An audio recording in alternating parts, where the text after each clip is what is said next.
가을 햇살이 따스하게 내리시는 오후. 청학동 경로당 마루에는 오늘도 4명의 노인이 둘러앉아 있었다. 사각 테이블 위에는 낡은 화투패가 펼쳐져 있고 그 주변으로 막걸리 잔과 안주 접시가 놓여 있었다. 창밖으로는 가을 코스모스가 바람에 흔들리고 경로당 안쪽에서는 다른 어르신들이 윷놀이를 하는 소리가 들려왔다.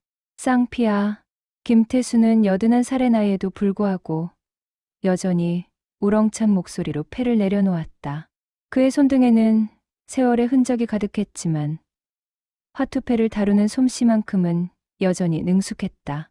40년 동안 정밀기계 부품 공장을 운영했던 그는 이제 이 작은 경로당이 자신의 전부가 되어버린 인생이었다.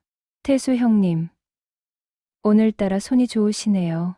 맞은편에 앉은 박성호가 웃으며 말했다. 78의 박성호는 한때 중견 전자회사의 연구소장이었다. 키가 훤칠하고 은발이 단정한 그는 나이가 들어서도 어딘가 지적인 분위기를 풍겼다. 화투파는 계속되었다. 하지만 김태수는 오늘따라 이상한 느낌을 지울 수 없었다. 아주 사소한 것들이 눈에 들어오기 시작했다. 박성호가 패를 내려놓을 때마다 잠시 주저하는 모습, 이웃에 앉은 최동진이 유난히 자주 자신을 훔쳐보는 시선, 그리고 정우석이 화투패 뒷면을 만지작거리는 습관까지. 아, 나 좀 쉬어야겠네. 요즘 혈압약 먹어서 그런지 머리가 무겁네. 김태수는 자리에서 일어나며 말했다. 사실 머리가 아픈 것은 아니었다. 그저 이 묘한 분위기에서 벗어나고 싶었을 뿐이었다. 그는 경로당 뒤편의 작은 정자로 걸어갔다. 거기서 혼자 담배를 피우며 생각을 정리하려 했다. 담배 연기가 가을 하늘로 피어오르는 동안 그의 머릿속에는 지난 20년의 시간이 스쳐 지나갔다.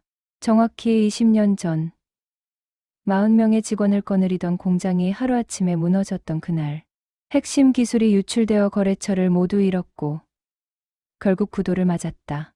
아내는 그 충격으로 쓰러졌고 석 달 만에 세상을 떠났다. 형님, 여기 계셨네요. 뒤에서 박성호의 목소리가 들렸다. 그는 김태수 옆에 조심스럽게 앉았다. 성호야, 우리 얼마나 오래 알고 지낸 사이냐?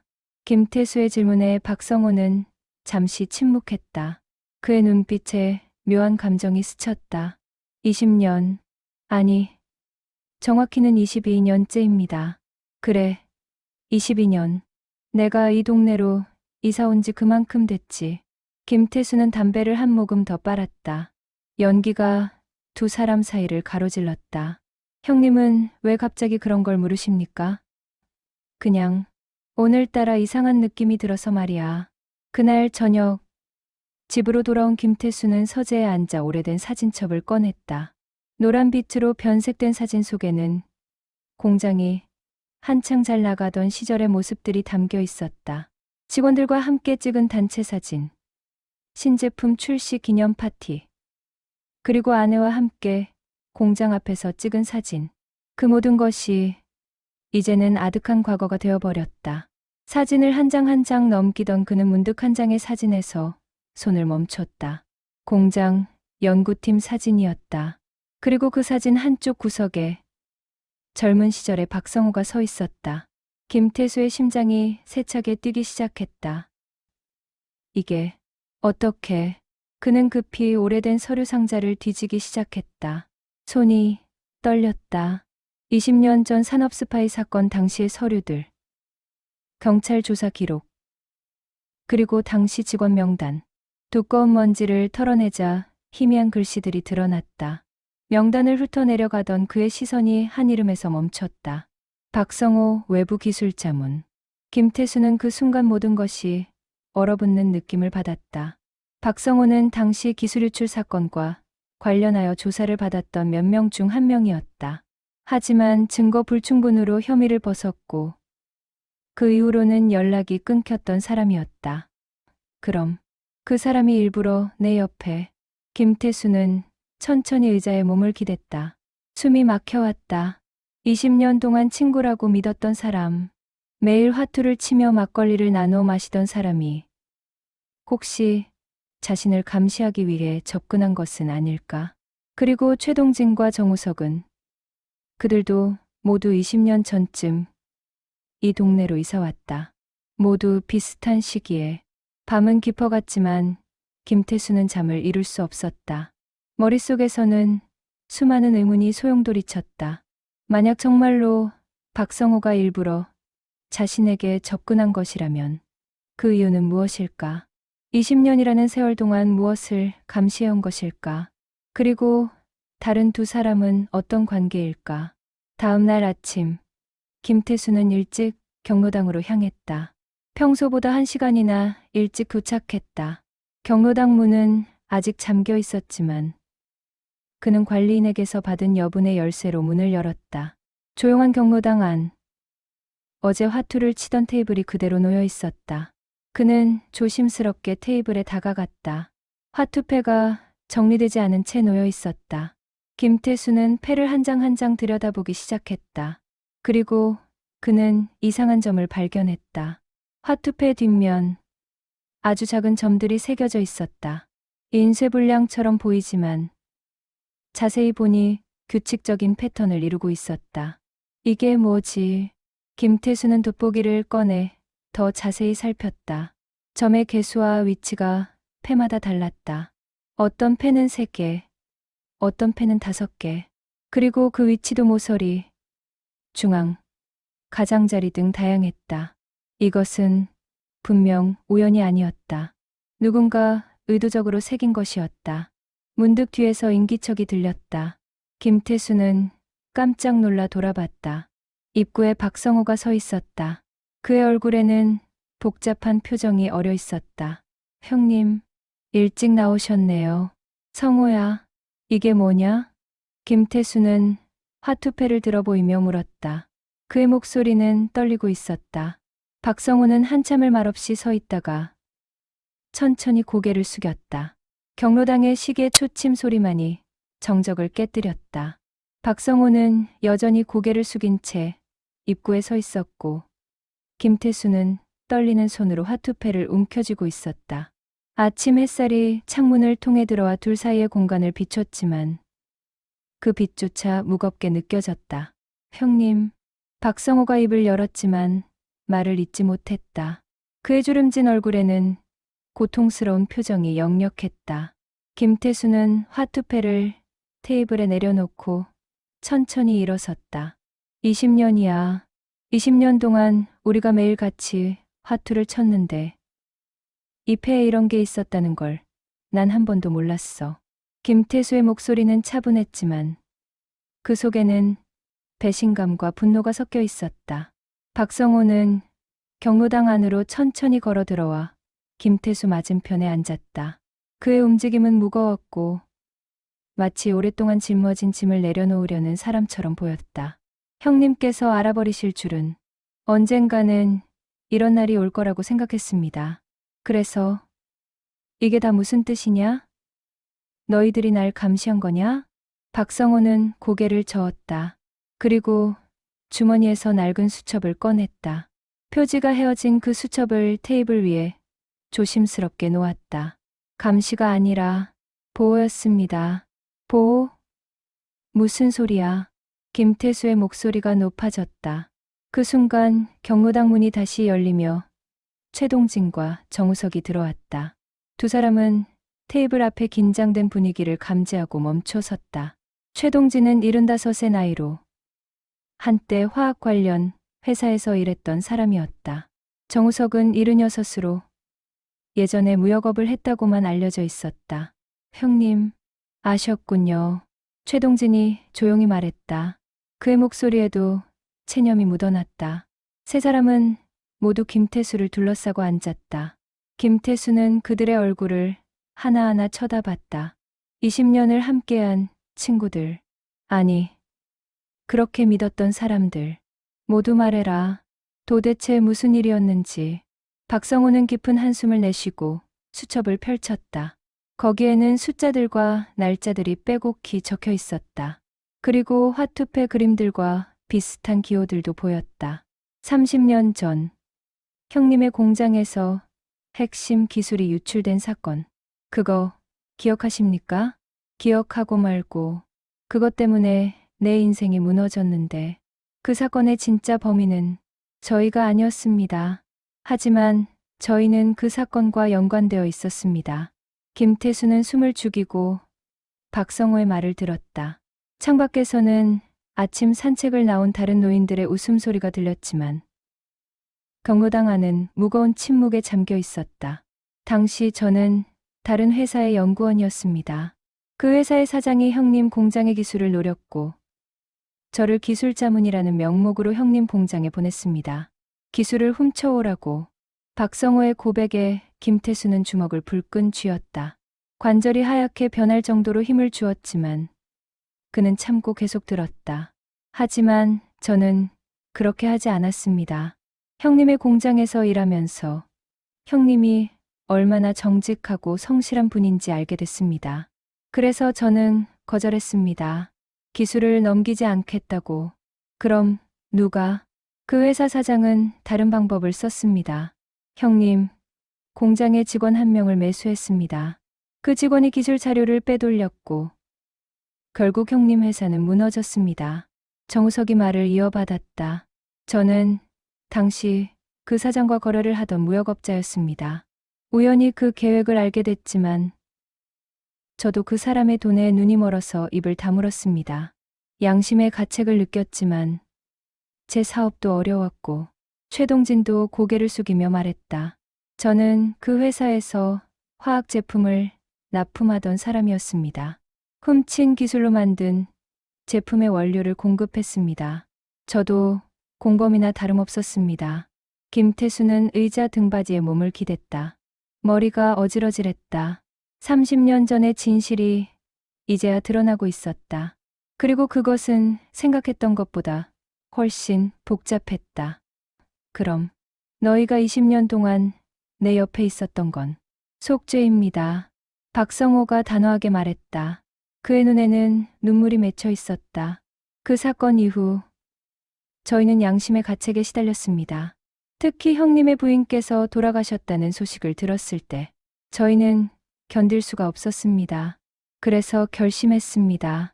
형님을 평생 지키기로. 지킨다고? 무슨 소리야? 최동진이 설명을 이었다.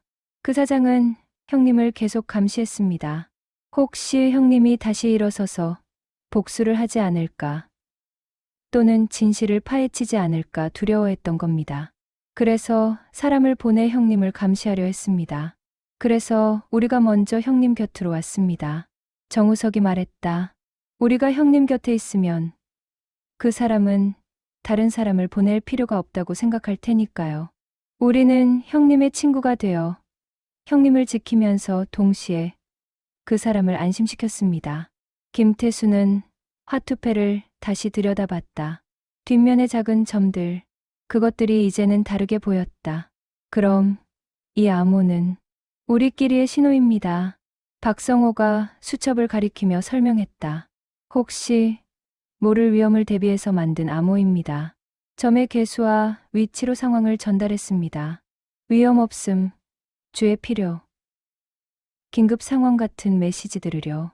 20년 동안 김태수는 말을 잊지 못했다. 감정이 복받쳤다. 분노와 배신감, 그리고 이해할 수 없는 감사함이 뒤섞였다. 20년 동안 자신을 속였다는 사실에 화가 났지만 동시에 그들이 자신을 지키려 했다는 사실에 가슴이 먹먹해졌다. 형님, 저희가 용서받을 수 있을 거라고는 생각하지 않습니다. 박성호가 말했다. 하지만 저희는 남은 생을 형님을 지키는데 바치기로 했습니다. 그것이 저희가 할 수 있는 유일한 속죄였습니다. 김태수는 창밖을 바라봤다.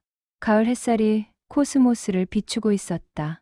아름다운 풍경이었지만 그의 마음은 혼란스러웠다. 20년이라는 세월, 매일 함께 웃고 화투를 치고 막걸리를 마셨던 시간들, 그 모든 것이 거짓이었을까? 아니면 진심이었을까?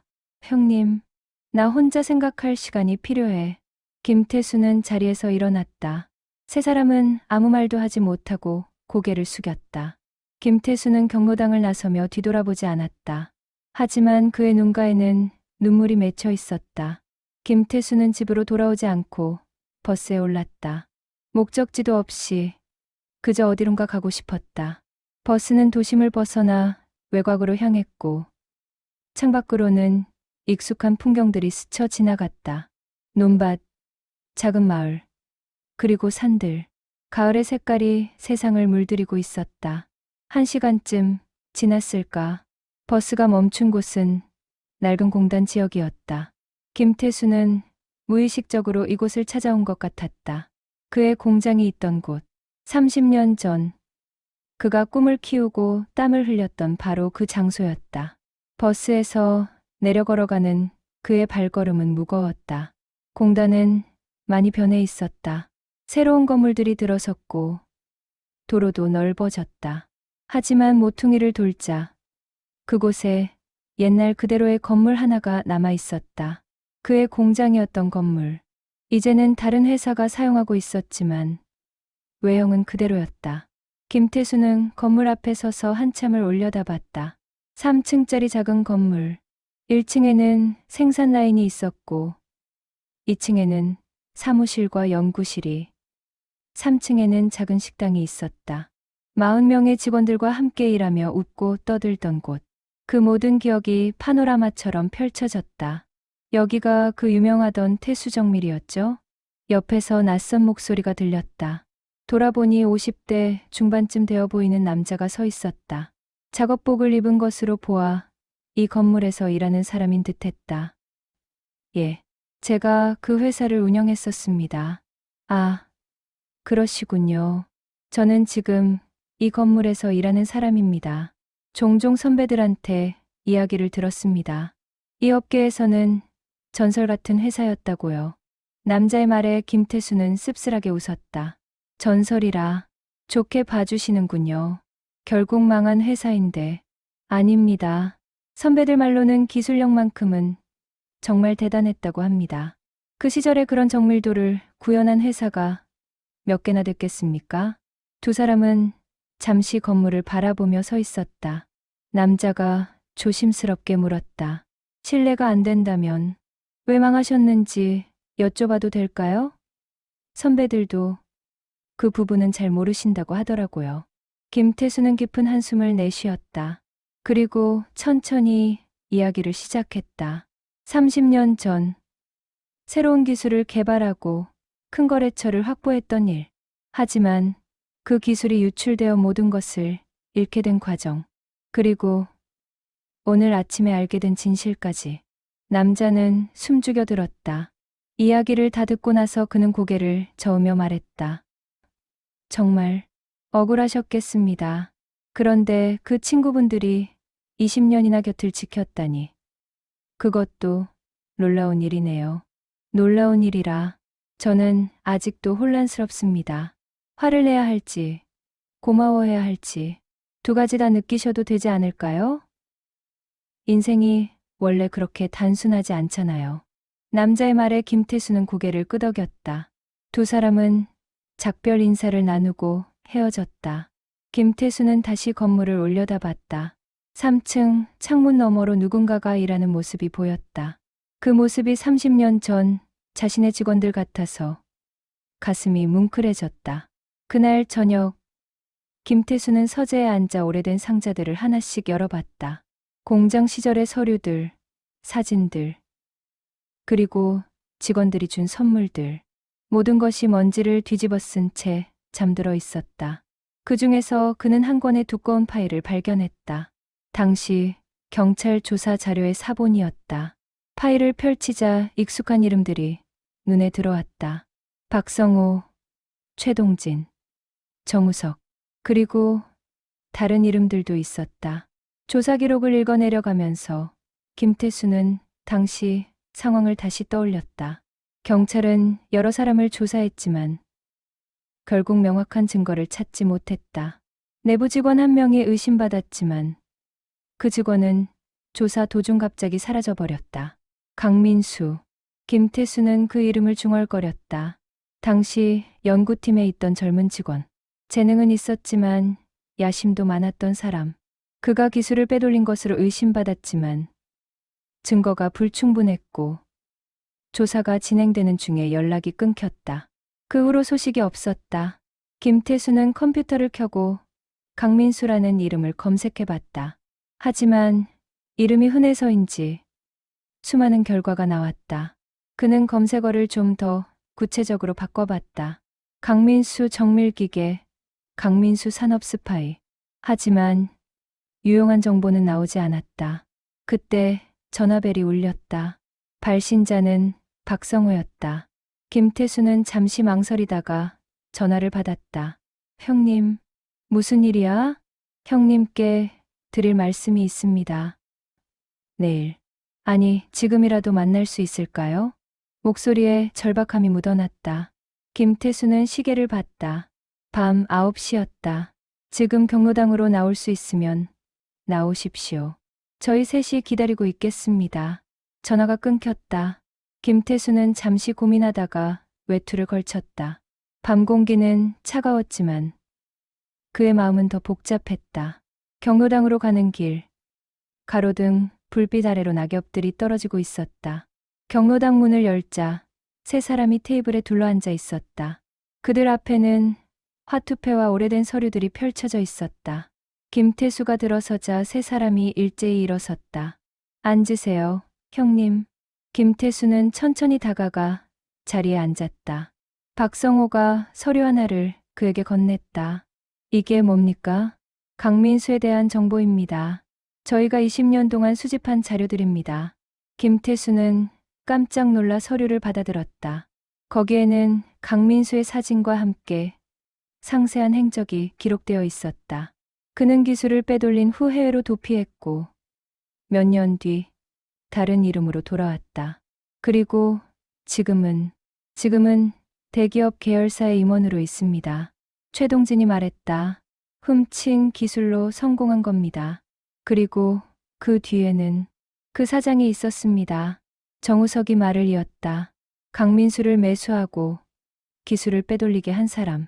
그리고 우리를 협박해서 입을 다물게 만든 사람. 바로 한국산업의 회장 조인철입니다. 김태수는 그 이름을 듣는 순간 온몸이 얼어붙었다. 조인철. 그 이름은 당시 업계에서 악명 높았던 사람이었다. 수단과 방법을 가리지 않고 사업을 확장했고 지금은 제게 서열 30위 안에 드는 대기업을 일궜다. 저희는 20년 동안 증거를 모았습니다. 박성호가 또 다른 서류를 꺼냈다. 당시 거래 기록, 돈의 흐름, 그리고 강민수와 조인철의 관계를 입증할 수 있는 자료들입니다. 이제 형님께서 원하신다면 이 모든 것을 공개할 수 있습니다. 경로당의 형광등, 불빛 아래 펼쳐진 서류들은 20년의 집요한 추적을 증명하고 있었다. 김태수는 한 장 한 장 넘기며 읽어 내려갔다. 은행 거래, 내역, 해외 송금 기록, 비밀 계약서 사본들. 이 모든 것을 모으는데 얼마나 많은 시간과 노력이 들었을지 상상하기 어려웠다. 이걸 어떻게 구한 겁니까? 김태수의 질문에 박성호는 무거운 표정으로 대답했다. 저는 예전 인맥을 이용했습니다. 연구원 시절 알던 사람들, 그 업계에 남아있는 지인들, 그들을 통해 조금씩 정보를 모았습니다. 최동진이 말을 이었다. 저는 화학업계 사람들을 만났습니다. 당시 한국산업에 원료를 납품했던 사람들, 그들의 기록을 찾아냈습니다. 훔친 기술로 만든 제품에 어떤 원료가 들어갔는지 그 흔적이 남아 있었습니다. 정우석도 덧붙였다. 저는 무역 쪽을 파고들었습니다. 강민수가 해외로 도피했을 때의 경로, 그가 사용한 페이퍼 컴퍼니들, 그리고 조인철과 주고받은 자금의 흐름. 20년이 걸렸지만 퍼즐을 맞춰갔습니다. 김태수는 서류를 내려놓고 세 사람을 바라봤다. 그들의 얼굴에는 깊은 주름이 패여 있었다. 세월의 흔적이자 속죄의 흔적이었다. 갑자기 목이 메었다. 왜 이렇게까지, 형님. 박성호가 김태수의 손을 잡았다. 주름진 손과 손이 맞닿았다. 그 손에서 진심이 느껴졌다. 우리는 형님의 인생을 망쳤습니다. 직접적이지는 않았지만 우리의 침묵과 비겁함이 형님을 지옥으로 몰아넣었습니다. 형님의 부인께서 돌아가셨을 때 우리는 장례식장 밖에서 몰래 지켜봤습니다. 감히 안으로 들어갈 용기가 없었습니다. 최동진의 목소리도 떨렸다. 그날 밤 우리 셋은 만나서 맹세했습니다. 형님의 남은 인생만큼은 우리가 지키겠다고. 그리고 언젠가 진실을 밝혀 형님의 명예를 회복시켜 드리겠다고. 정우석이 눈물을 닦으며 말했다. 20년, 길다면 긴 세월이었습니다. 하지만 형님께서 겪으신 고통에 비하면 아무것도 아닙니다. 김태수는 고개를 돌려 창밖을 봤다. 어둠 속에서 가로등만이 외롭게 빛나고 있었다. 눈물이 흘러내렸지만 그는 닦으려 하지 않았다. 그냥 흐르는 대로 두었다. 제가 뭐라고. 형님은 아무 잘못이 없습니다. 잘못은 우리가 했고 갚아야 할 빚도 우리 것입니다. 한참의 침묵이 흘렀다. 경로당 밖에서는 바람 소리만 들렸다. 김태수는 천천히 고개를 돌려 세 사람을 봤다. 그들의 눈에도 눈물이 고여 있었다. 그럼 우리가 20년 동안 나눴던 웃음은 진짜였습니까? 박성호가 고개를 끄덕였다. 진짜였습니다. 처음에는 속죄를 위해 시작했지만 시간이 지나면서 형님은 우리에게 진짜 친구가 되셨습니다. 매일 화투를 치고 막걸리를 마시고 서로의 이야기를 나누면서 우리는 진심으로 형님을 아끼게 됐습니다. 화투판의 암호도 나중에는 거의 쓸 일이 없었습니다. 최동진이 말했다. 조인철이 보낸 사람들은 진작에 물러났고 더 이상의 위협도 없었습니다. 하지만 우리는 습관처럼 암호를 유지했습니다. 그게 우리가 형님을 지킨다는 증표였으니까요. 김태수는 테이블 위에 화투패를 집어들었다. 뒷면의 작은 점들, 이제 그것들이 다르게 보였다. 감시의 도구가 아니라 보호의 신호였다. 미움이 아니라 사랑의 표시였다. 이 증거들을 가지고 우리가 할 수 있는 게 뭡니까? 김태수의 질문에 박성호는 또 다른 서류를 꺼냈다. 검찰에 고발할 수 있습니다. 증거가 충분하니 재수사가 이루어질 것입니다. 조인철과 강민수를 법정에 세울 수 있습니다. 하지만 정우석이 조심스럽게 말했다. 그러기 위해서는 우리의 역할도 드러나야 합니다. 우리가 당시 어떻게 연루되었는지, 왜 침묵했는지, 우리도 처벌받을 수 있습니다. 그건 우리가 감수해야 할 몫입니다. 최동진이 단호하게 말했다. 형님의 명예를 회복시켜 드리는 것이 우리의 마지막 임무입니다. 그를 위해서라면 어떤 데 가도 치를 준비가 되어 있습니다. 김태수는 세 사람을 번갈아 봤다. 그들은 모두 진지한 표정이었다. 진심이 느껴졌다. 하지만 김태수는 선뜻 결정을 내릴 수 없었다. 머릿속이 복잡했다. 제게 생각할 시간을 주십시오. 물론입니다, 형님. 충분히 고민하십시오. 이 증거들은 언제든 쓸 수 있습니다. 그날 밤, 김태수는 집에 돌아와 잠을 이룰 수 없었다. 서재에 앉아 서류들을 다시 펼쳐봤다. 그리고 오래된 사진첩도 꺼냈다. 공장 시절의 사진들, 직원들과 함께 웃고 있는 자신의 모습, 그리고 아내와 함께 찍은 사진들. 여보, 그는 아내의 사진을 쓰다듬었다. 사진 속 아내는 환하게 웃고 있었다. 공장이 잘 나가던 시절, 모든 것이 행복했던 그때의 모습이었다. 당신이라면 뭐라고 했을까요? 아내는 대답하지 않았다. 하지만 김태수는 아내가 뭐라고 말했을지 알 것 같았다. 아내는 언제나 용서와 화해를 강조했던 사람이었다. 미움보다는 사랑을, 복수보다는 용서를 선택했던 사람이었다. 다음 날 아침, 김태수는 일찍 산책을 나갔다. 동네의 뒷산으로 올라가는 길. 단풍이 곱게 물들어 있었다. 정상에 올라서자 마을 전체가 한눈에 들어왔다. 작은 집들, 구불구불한 길들. 그리고 저 멀리 경로당도 보였다. 그는 벤치에 앉아 마을을 내려다봤다. 20년을 살아온 곳, 고통과 슬픔 속에서도 또 작은 행복들 속에서도 살아온 곳. 그리고 그 시간 동안 새 사람이 곁을 지켜준 곳. 형님, 뒤에서 익숙한 목소리가 들렸다. 돌아보니 박성호가 가쁜 숨을 몰아쉬며 올라오고 있었다. 그 뒤로 최동진과 정우석도 보였다. 어떻게 경로당에서 형님을 못 봐서요. 혹시나 해서 이곳을 찾아왔습니다. 세 사람은 김태수 옆에 섰다. 함께 마을을 내려다보며 한동안 말이 없었다. 아침 햇살이 따스하게 내리쬐고 새들이 지저귀는 소리만 들렸다. 저는 결정했습니다. 김태수가 입을 열었다. 김태수의 말에 세 사람은 숨을 죽이고 기다렸다. 바람이 불어와 나무집들이 바스락거렸다. 김태수는 천천히 입을 열었다. 증거를 공개하지 않겠습니다. 세 사람은 놀란 표정으로 김태수를 봤다. 박성호가 먼저 물었다.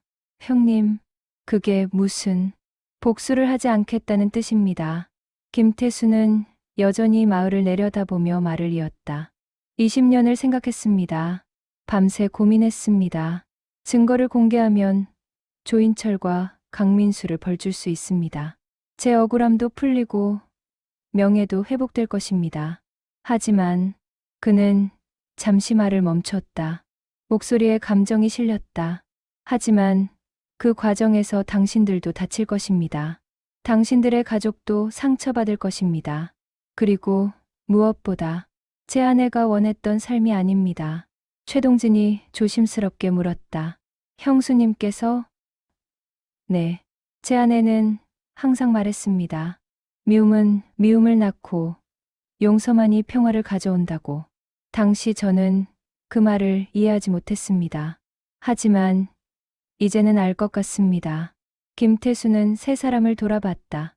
그의 눈에는 더 이상 분노나 원망이 없었다. 오히려 평온함이 깃들어 있었다. 당신들이 20년 동안 제 곁을 지켜준 것, 그것으로 충분합니다. 진실을 밝혀준 것만으로도 감사합니다.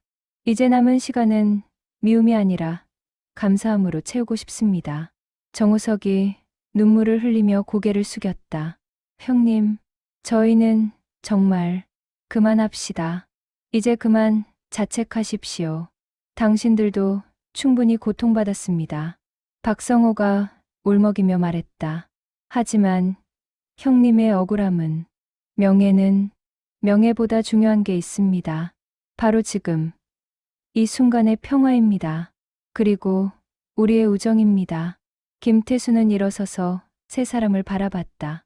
오늘부터 우리는 진짜 친구입니다. 비밀도, 속죄도, 빚도 없는 그냥 친구. 그렇게 지내면 안 될까요? 세 사람은 서로를 바라보다가 동시에 김태수에게 다가가 그를 껴안았다. 네 명의 노인이 산꼭대기에서 한참을 울었다. 슬픔의 눈물인지 기쁨의 눈물인지 구분할 수 없었다. 아마 둘 다였을 것이다. 그날 오후 네 사람은 경로당으로 돌아왔다.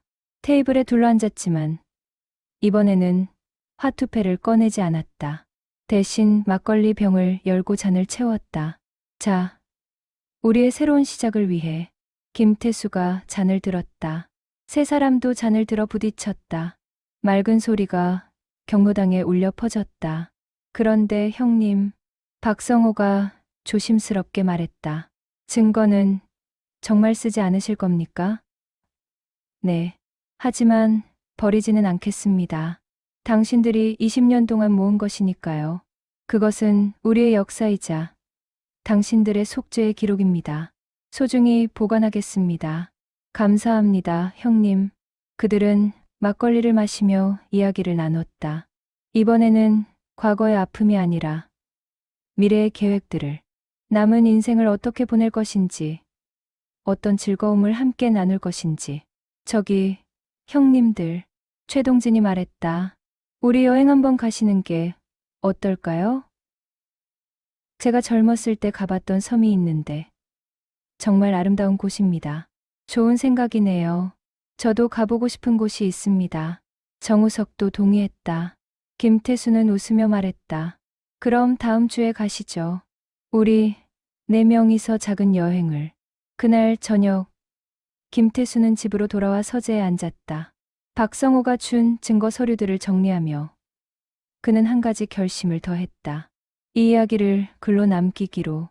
자신의 인생 그리고 내 친구의 이야기를 언젠가 누군가에게 용서와 화해의 의미를 전할 수 있도록. 다음 날부터 경로당의 풍경이 조금 달라졌다. 네 사람은 여전히 화투를 쳤지만 이제는 더 많이 웃었다. 암호가 새겨진 낡은 화투패는 서랍 깊숙이 넣어두고 새 화투패를 샀다. 깨끗하고 아무런 표시도 없는 패였다. 쌍피. 김태수가 외치자 세 사람이 웃었다. 형님, 오늘 손이 정말 좋으시네요. 그러게 말입니다. 이거 우리가 돈을 다 잃겠습니다. 그들의 웃음소리가 경로당을 가득 채웠다. 창밖으로는 가을 햇살이 따스하게 내리쬐고 코스모스가 바람에 흔들렸다. 모든 것이 평화로웠다. 하지만 김태수의 마음 한구석에는 여전히 의문이 남아 있었다. 강민수는 지금 어디서 무엇을 하고 있을까? 조인철은 여전히 떳떳하게 살고 있을까? 그들은 자신들이 저지른 일을 후회하고 있을까?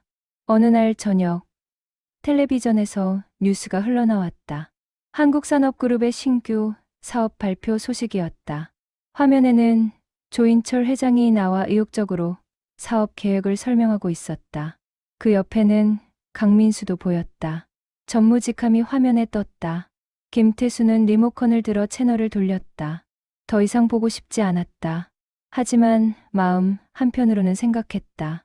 그들도 언젠가는 진실과 마주할 날이 올 것이라고. 그것이 이 생이든 다음 생이든. 형님, 내일 등산 가실 준비되셨습니까? 박성호의 전화가 왔다. 물론이지. 몇 시에 만날까? 아침 8시에 경로당 앞에서 만나시죠. 알겠네. 내일 봅시다. 전화를 끊고 김태수는 창밖을 봤다. 별들이 반짝이고 있었다. 그는 아내의 사진을 쳐다봤다. 여보, 당신 말이 맞았어요. 용서가 복수보다 훨씬 평화롭습니다. 일주일 후, 네 사람은 약속대로 작은 여행을 떠났다. 최동진이 추천한 남해의 작은 섬이었다. 배를 타고 1시간쯤 가니 아름다운 섬이 모습을 드러냈다.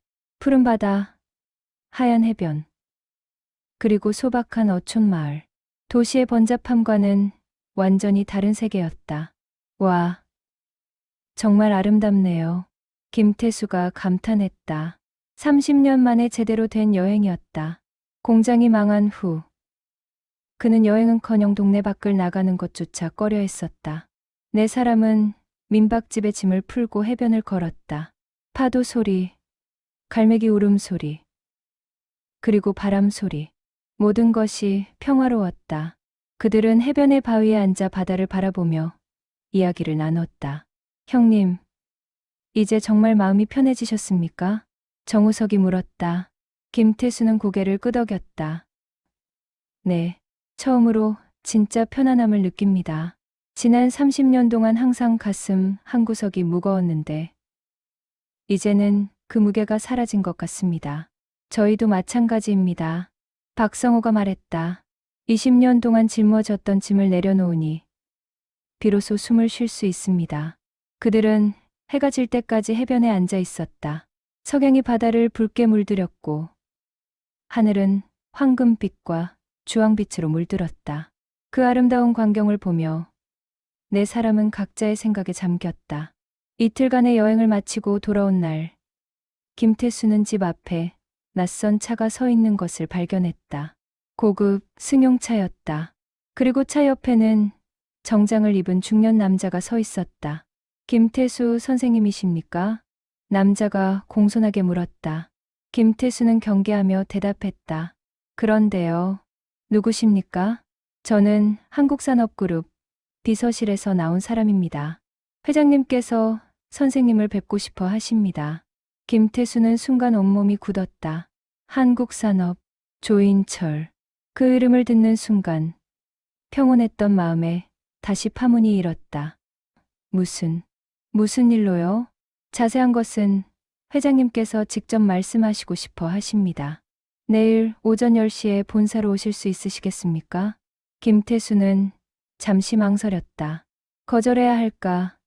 아니면 가봐야 할까? 그 순간 박성호의 전화가 왔다. 형님, 저 지금 형님 집 근처입니다.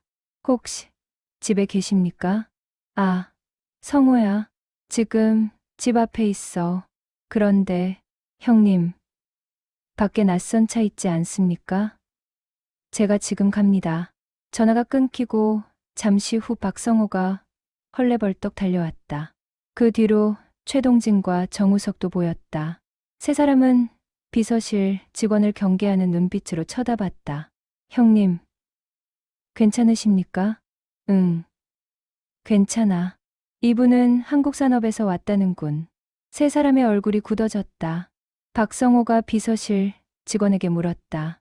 무슨 일로 여기까지 오셨습니까? 회장님께서 김태수 선생님을 뵙고 싶어 하십니다. 갑자기 왜요? 비서실 직원은 난처한 표정을 지었다.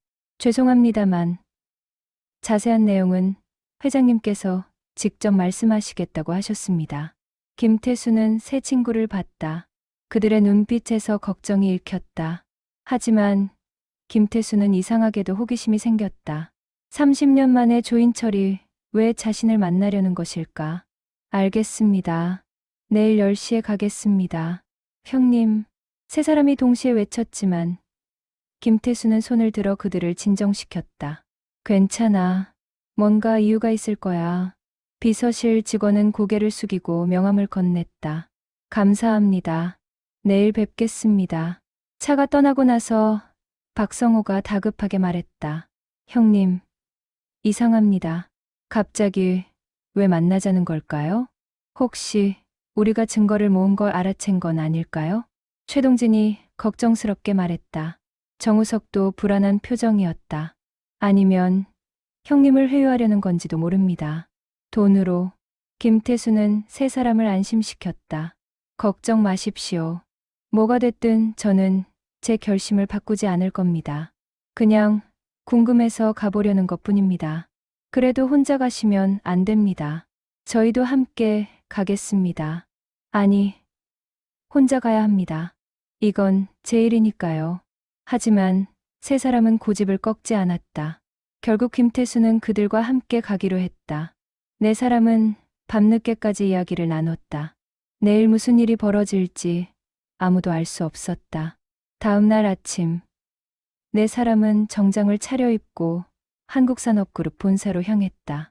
높이 솟은 빌딩, 화려한 로비, 그리고 분주하게 오가는 직원들. 모든 것이 김태수의 작은 공장과는 너무나 대조적이었다. 비서가 그들을 회장실로 안내했다.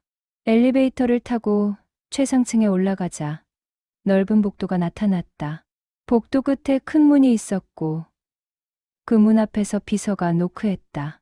회장님, 김태수 선생님 일행이 도착하셨습니다. 들어오게. 문이 열리자 넓은 회장실이 나타났다. 창가에는 한 노인이 서 있었다. 조인철이었다. 그는 천천히 돌아서서 네 사람을 봤다.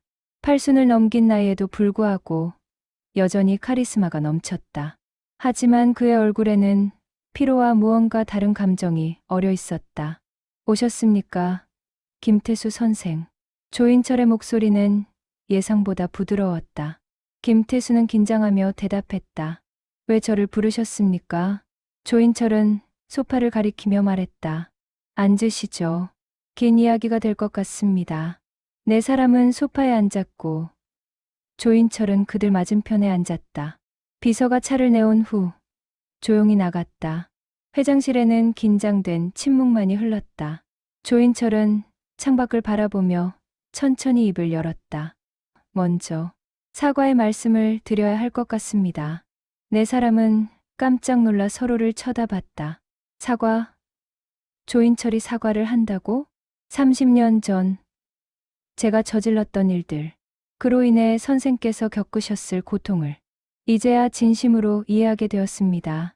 조인철의 목소리에는 진심, 어린 후회가 담겨 있었다. 그는 책상 서랍에서 두꺼운 봉투를 꺼냈다. 사실 저는 3개월 전에 암 선고를 받았습니다. 말기입니다. 의사는 6개월 정도 남았다고 했습니다. 김태수는 숨을 죽였다. 조인철은 계속 말을 이었다. 죽음을 앞두니 그동안 제가 저질렀던 잘못들이 하나하나 떠올랐습니다. 그 중에서도 선생에게 했던 일이 가장 마음에 걸렸습니다. 제가 선생의 인생을 망쳤습니다. 왜 갑자기? 김태수가 물었다. 조인철은 쓸쓸하게 웃었다. 죽음 앞에서는 모두가 정직해지나 봅니다. 평생 성공만을 위해 달려왔는데 이제 와서 보니 제가 쌓아올린 것들이 모두 모래성 같습니다. 다른 사람의 고통 위에 세워진 것들이었습니다. 그는 봉투를 김태수에게 내밀었다.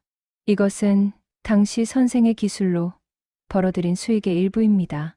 이자까지 계산하면 정확히 30억 원입니다. 적은 돈이지만 받아주십시오. 김태수는 봉투를 받지 않았다. 그는 조인철을 똑바로 쳐다보며 말했다. 돈이 문제가 아닙니다. 제 아내는 그 일로 충격을 받아 세상을 떠났습니다. 돈으로 살 수 있는 게 아닙니다. 조인철은 고개를 떨구었다. 그의 눈에서 눈물이 떨어졌다. 알고 있습니다. 제가 용서받을 수 없다는 것도 알고 있습니다. 하지만 죽기 전에 꼭 말씀드리고 싶었습니다. 정말 죄송합니다. 박성호가 조심스럽게 물었다. 강민수는 지금 어디 있습니까? 조인철의 표정이 더욱 어두워졌다. 강민수도 한 달 전에 세상을 떠났습니다. 교통사고였습니다. 그것도 제게는 큰 충격이었습니다. 같이 일을 저질렀던 사람이 저보다 먼저. 회장실에 무거운 침묵이 흘렀다. 김태수는 복잡한 심정이었다.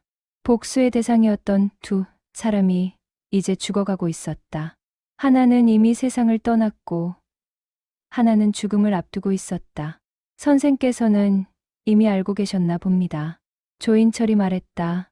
박성호, 최동진, 정우석 세 분이 20년 동안 무엇을 하셨는지 증거를 모으셨다는 것도. 세 사람이 깜짝 놀라 조인철을 봤다. 조인철은 고개를 끄덕였다.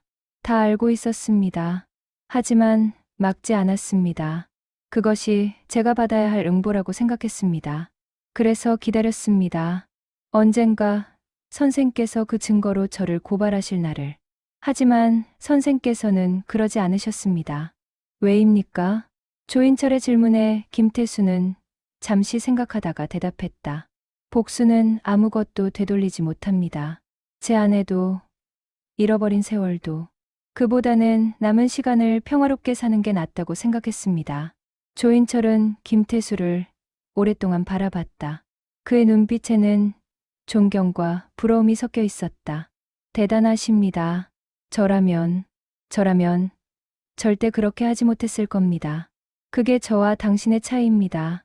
김태수가 조용히 말했다. 조인철은 고개를 끄덕이며 다시 봉투를 내밀었다. 그래도 이것만은 받아주십시오. 제가 할 수 있는 유일한 속죄입니다. 그리고 그는 또 다른 서류를 꺼냈다. 이것은 제가 직접 작성한 고백서입니다. 30년 전 일의 모든 진실이 담겨 있습니다. 제가 어떻게 강민수를 매수했는지, 기술을 어떻게 빼돌렸는지, 모든 것이 상세히 적혀 있습니다. 왜 이걸? 제가 죽으면 이 고백서가 공개될 것입니다. 그것이 제가 할 수 있는 마지막 참회입니다. 선생의 명예를 회복시켜드리고 싶습니다. 김태수는 말없이 서류를 받아들었다. 손이 떨렸다. 30년을 기다렸던 진실이 이렇게 담담하게 건네지는 것이 믿기지 않았다. 선생, 조인철이 마지막으로 말했다. 저를 용서해달라고는 하지 않겠습니다. 그럴 자격이 없다는 것을 압니다. 다만 제가 진심으로 후회하고 있다는 것만은 알아주십시오. 김태수는 한참을 조인철을 바라봤다. 30년 전에는 젊고 야심찬 사업가였을 그가 이제는 죽음을 앞둔 늙은 노인이 되어 있었다. 얼마나 많은 것을 이루었을까. 하지만 그 모든 것이 이제는 무의미해 보였다. 당신이 진심으로 후회한다는 건 알겠습니다. 김태수가 천천히 말했다. 하지만 용서는 시간이 필요합니다. 충분합니다. 그것만으로도 감사합니다. 네 사람은 회장실을 나왔다. 엘리베이터를 타고 내려오는 동안 아무도 말을 하지 않았다. 빌딩을 나와 밖으로 나오자 가을 햇살이 따스하게 내리쬐고 있었다. 형님, 괜찮으십니까? 박성호가 걱정스럽게 물었다. 김태수는 고개를 끄덕였다. 응. 이상하게 마음이 더 가벼워진 것 같아. 조인철이 진심인 것 같았습니다. 최동진이 말했다. 죽음을 앞두고 거짓말을 할 이유는 없으니까요. 그래도 형님께서 용서하지 않으신 게 맞습니다. 정우석이 말했다. 어떤 잘못은 쉽게 용서받을 수 없습니다. 네 사람은 근처 공원으로 걸어갔다. 벤치에 앉아 한참을 말없이 있었다. 김태수는 손에 들고 있던 봉투와 서류를 내려다봤다. 30억 원, 그리고 진실이 담긴 고백서. 이것들이 자신에게 어떤 의미일까? 형님, 박성호가 조심스럽게 말했다. 그 돈은 어떻게 하실 겁니까? 김태수는 잠시 생각하다가 말했다. 좋은 곳에 쓰겠습니다. 아직 구체적으로는 모르겠지만 제 아내가 좋아했을 만한 일에. 고백서는요? 조인철이 죽을 때까지 기다리겠습니다. 그가 말한 대로 그가 죽으면 그때 진실이 밝혀지겠죠. 그것으로 충분합니다. 그날 이후 김태수는 조용히 자신의 계획을 실행에 옮겼다. 조인철이 준 30억 원으로 그는 장학재단을 설립하기로 했다. 가난하지만 재능 있는 공학도들을 지원하는 재단. 아내의 이름을 따서 희숙장학재단이라고 명명했다. 박성호, 최동진, 정우석도 재단 설립에 힘을 보탰다.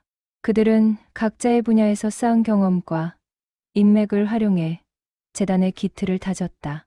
넷이서 경로당 대신 재단 사무실을 오가며 바쁜 나날을 보냈다. 형님, 첫 장학생 선발이 끝났습니다. 박성호가 서류를 들고 왔다. 10명의 학생이 선발되었다.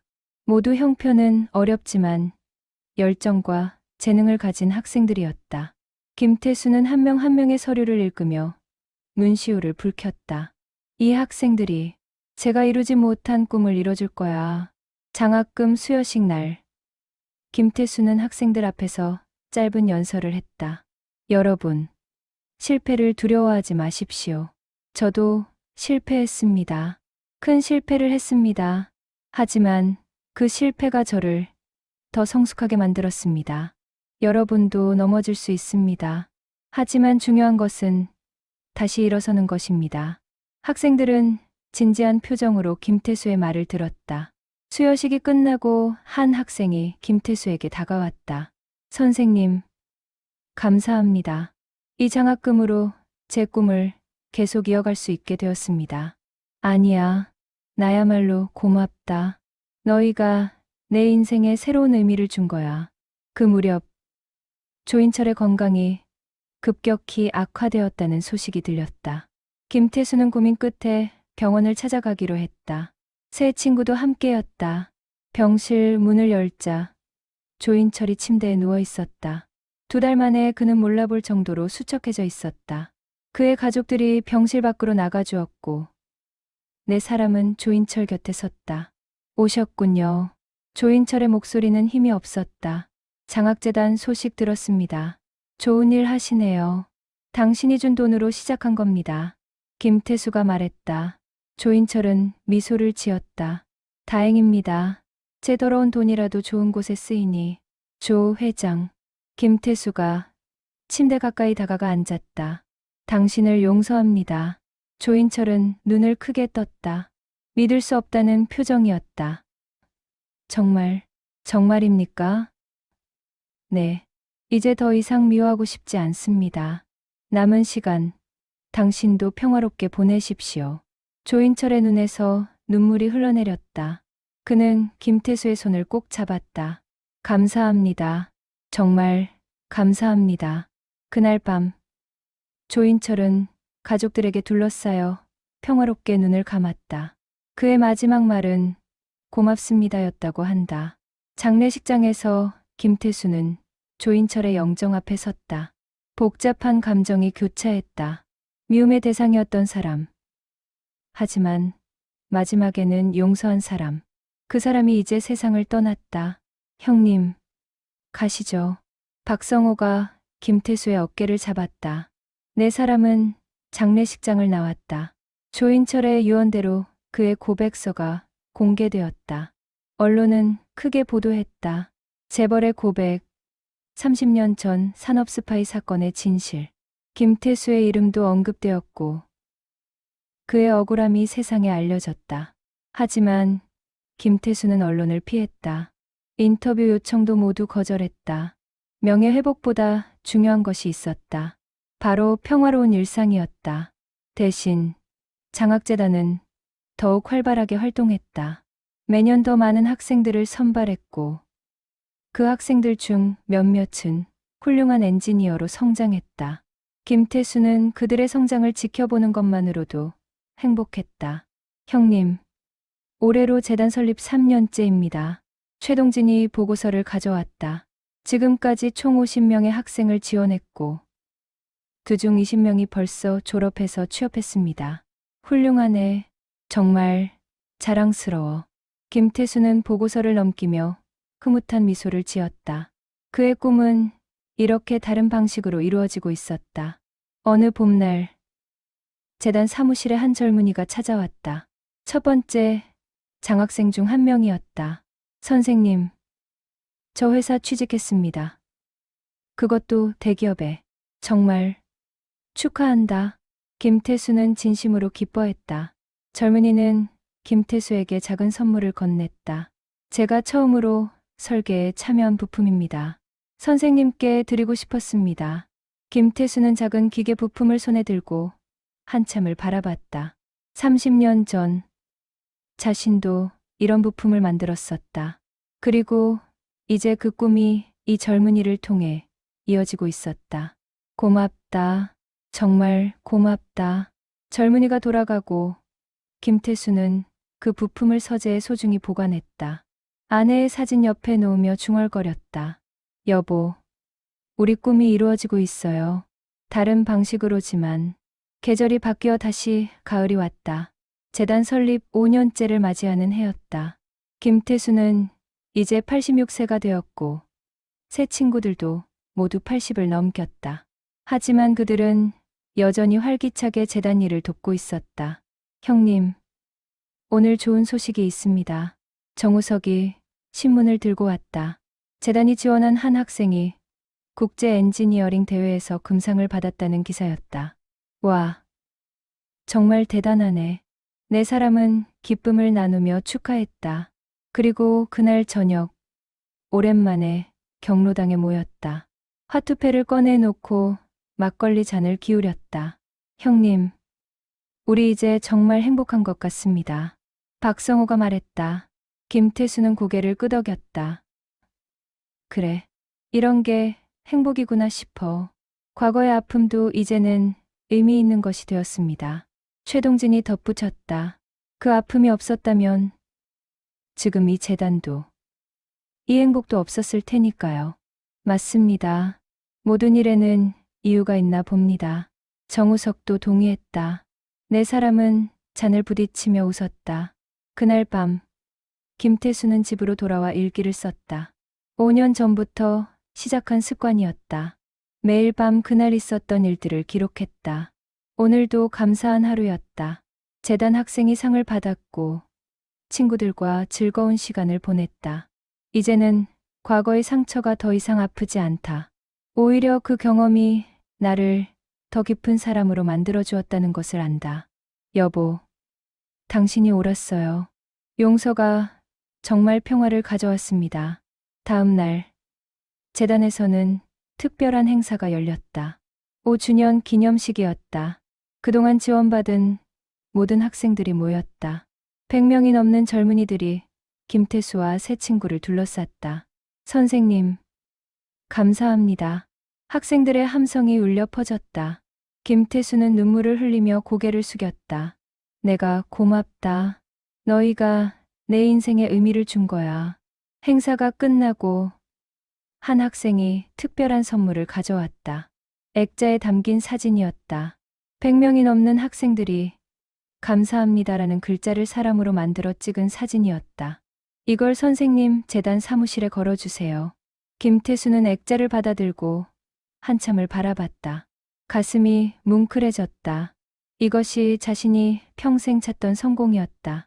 돈이나 명예가 아니라 이렇게 누군가의 삶에 의미 있는 흔적을 남기는 것. 저녁에 내 친구는 다시 만났다. 조용한 식당에서 저녁을 먹으며 이야기를 나눴다. 형님, 우리가 25년 전 처음 만났을 때를 기억하십니까? 박성호가 물었다. 김태수는 고개를 끄덕였다. 물론이지. 경로당에서 처음 화투를 쳤던 날. 그때 난 당신들이 누군지도 몰랐지. 우리는 너무 떨렸습니다. 형님 앞에 선다는 것이 최동진이 회상했다. 하지만 형님께서 따뜻하게 대해주셨습니다. 그게 우리에게는 큰 위로였습니다. 저는 그저 외로웠을 뿐이야. 친구가 필요했어. 그리고 우리는 진짜 친구가 되었습니다. 정우석이 말했다. 비록 시작은 속죄였지만 뜻은 진정한 우정이었습니다. 네 사람은 오랫동안 이야기를 나눴다. 과거의 아픔, 현재의 행복, 그리고 미래의 계획. 모든 것을 함께 나눴다. 형님, 우리 약속합시다. 박성호가 진지하게 말했다. 누가 먼저 가든 남은 사람들이 재단을 계속 이어나가기로. 좋은 생각이야. 김태수가 동의했다. 네 사람은 손을 맞잡았다. 희숙장학재단은 영원히 계속될 것입니다. 그날 밤, 김태수는 잠들기 전 아내의 사진을 오래 바라봤다. 여보, 내가 드디어 평화를 찾았어요. 그리고 의미 있는 일도 하고 있어요. 당신이 자랑스러워할 만한 사람이 되었을까요? 사진 속 아내는 여전히 환하게 웃고 있었다. 그 미소를 보며 김태수도 미소 지었다. 다음 날, 재단 사무실에서 일하던 중 전화가 왔다. 조인철의 유가족이었다. 선생님께 전해드릴 것이 있어서 전화드렸습니다. 고인께서 남기신 또 다른 유언장이 발견되었습니다. 며칠 후 변호사 사무실에서 유언장이 공개되었다. 조인철은 자신의 재산 일부를 희숙장학재단에 기부한다는 내용이었다. 100억 원이라는 거액이었다. 이건 김태수는 놀라움을 감추지 못했다. 변호사가 설명했다. 고인께서는 선생님의 용서에 깊이 감동하셨다고 합니다. 그래서 마지막으로 이런 결정을 하신 것 같습니다. 하지만 이건 너무 고인의 뜻입니다. 받아주십시오. 김태수는 새 친구를 봤다. 그들도 놀란 표情이었다. 하지만 동시에 이것이 조인철의 마지막 숙제라는 것을 알았다. 알겠습니다. 받겠습니다. 그리고 더 많은 학생들을 도울 수 있도록 하겠습니다. 그날 이후 희숙장학재단은 규모를 크게 확장했다. 더 많은 학생들을 지원할 수 있게 되었고 장학금 액수도 늘어났다. 김태수의 꿈은 점점 더 크게 펼쳐지고 있었다. 세월은 또 흘러 김태수는 90세를 맞이했다. 희숙장학재단은 이제 국내에서 손꼽히는 장학재단이 되었다. 10년 동안 500명이 넘는 학생들을 지원했고 그들은 각자의 분야에서 훌륭하게 활동하고 있었다. 어느 봄날 재단 사무실에 특별한 손님이 찾아왔다. 10년 전 첫 장학생이었던 사람이었다. 이제는 중견 엔지니어가 되어 있었다. 선생님, 저 이번에 작은 회사를 설립했습니다. 정말 축하한다. 그리고 선생님께 제안이 있습니다. 저희 회사에서도 장학 사업을 시작하려고 합니다. 선생님께서 저에게 해주신 것처럼 저도 후배들을 돕고 싶습니다. 김태수는 가슴이 벅차올랐다. 자신이 뿌린 씨앗이 이렇게 또 다른 씨앗을 만들어내고 있었다. 훌륭하구나. 정말 자랑스럽다. 젊은 엔지니어는 김태수의 손을 꼭 잡았다. 선생님이 없었다면 오늘의 제가 없었을 겁니다. 정말 감사합니다. 그날 저녁 경로당에 내 친구가 모였다. 하지만 이제는 4명이 아니었다. 최동진이 작년에 세상을 떠났기 때문이다. 평화롭게 잠들듯이 눈을 감았다고 했다.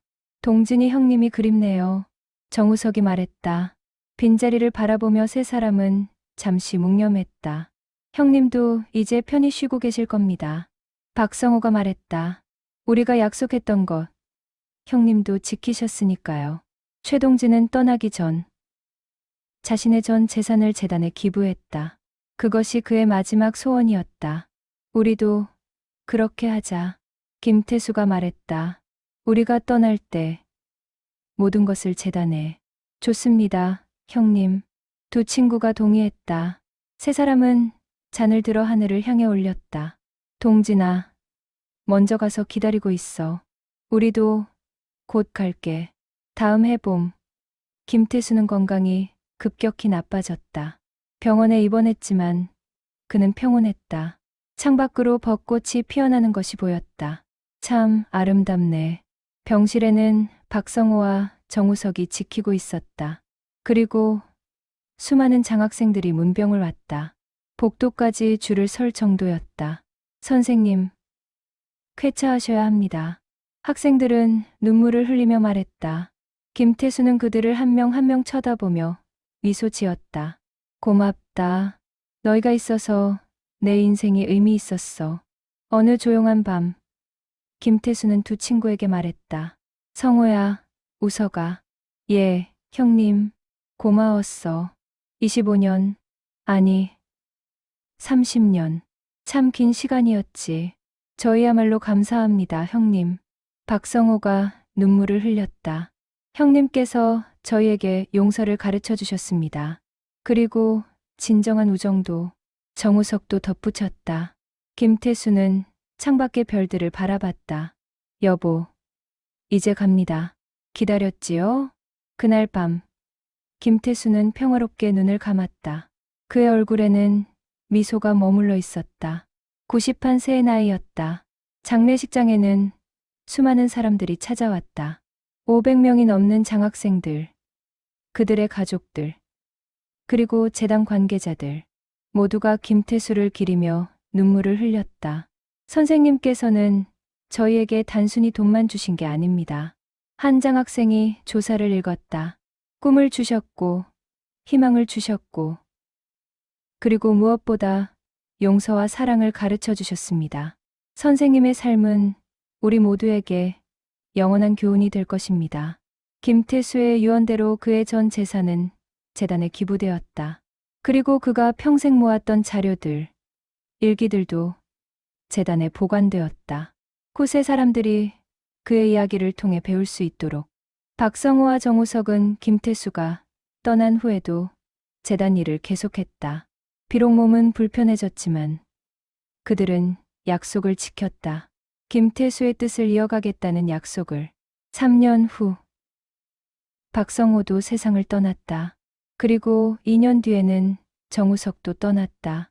내 친구 모두 평화롭게 자신들의 역할을 다하고 떠났다. 하지만 그들의 유산은 계속되었다. 희숙장학재단은 더욱 성장했다. 매년 더 많은 학생들을 지원했고 그 학생들은 또 다른 학생들을 돕기 시작했다. 선한 영향력이 끝없이 이어지고 있었다. 10년 후 재단 20주년 기념식이 열렸다. 1000명이 넘는 장학생들이 모였다. 그들은 이제 각자의 분야에서 중요한 역할을 하고 있었다. 김태수 선생님께서 뿌린 씨앗이 이렇게 큰 숲이 되었습니다. 재단 이사장이 연설했다. 선생님의 삶은 우리에게 가르쳐 줍니다. 진정한 성공은 무엇을 얻느냐가 아니라 무엇을 남기느냐에 있다고. 그리고 용서와 사랑이 얼마나 큰 힘을 가지고 있는지를. 기념식이 끝나고 사람들은 재단 본관 앞 정원으로 모였다. 거기에는 4개의 동상이 서 있었다. 김태수, 박성호, 최동진, 정우석. 내 친구가 함께 화투를 치는 모습을 형상화한 동상이었다. 동상 아래 명판에는 이렇게 적혀 있었다. 여기 내 친구가 있었다. 고통을 함께 나누고, 용서를 함께 배우고, 사랑을 함께 실천했다. 그들의 우정은 영원히 기억될 것이다. 해가 저물고 정원에 조명이 켜졌다. 동상에 드리운 빛이 내 친구의 미소를 더욱 빛나게 했다. 그들은 영원히 그곳에서 화투를 치며 웃고 있을 것이다. 그리고 경로당. 그들이 25년 동안 매일 모였던 그곳도 여전히 남아 있었다. 이제는 다른 노인들이 그곳에서 화투를 치고 있었다. 하지만 한쪽 구석, 내 친구가 앉았던 자리만큼은 비워두었다. 그들을 기리기 위해 벽에는 작은 액자가 걸려 있었다. 내 친구가 함께 찍은 마지막 사진이었다. 그들은 활짝 웃고 있었다. 진심으로, 행복하게. 그리고 그 아래에는 짧은 글귀가 적혀 있었다. 미움은 미움을 낳고 용서는 평화를 가져온다. 김태수와 그의 친구들. 가을 햇살이 경로당 창문을 통해 들어와 그 글귀를 따뜻하게 비췄다. 마치 내 친구가 여전히 그곳에 있는 것처럼.